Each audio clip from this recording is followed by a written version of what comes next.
Évelyne Leclerc, célèbre animatrice de tournée manège, nous a quittés à l'âge de 74 ans. Le monde de la télévision fait ses adieux à Évelyne Leclerc.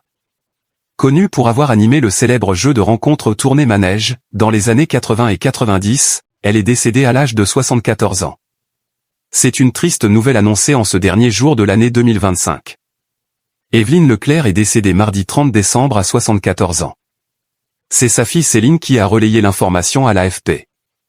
L'ancienne speakerine a poussé son dernier souffle à Grasse, Alpes-Maritimes, entourée de sa famille, des suites d'une très longue maladie et après avoir affronté l'épreuve avec un courage hors du commun porté jusqu'au bout par l'amour des siens, a fait savoir Céline.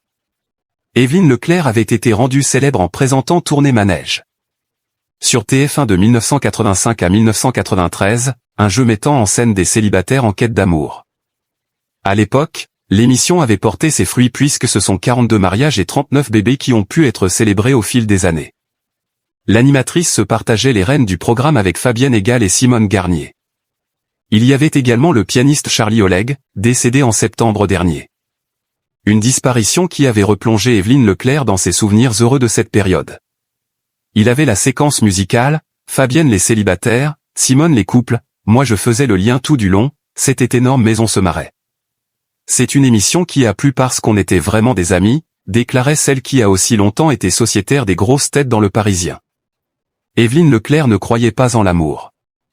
Si elle animait une émission de rencontre, Évelyne Leclerc a plutôt connu des déconvenues en amour de son côté.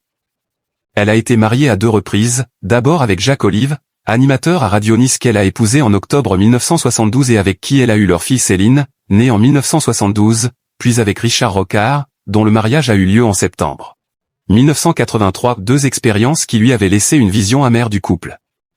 J'ai été marié 2 fois, mais mes 2 époux étaient peu présents. Pour moi l'amour routinier tue l'amour.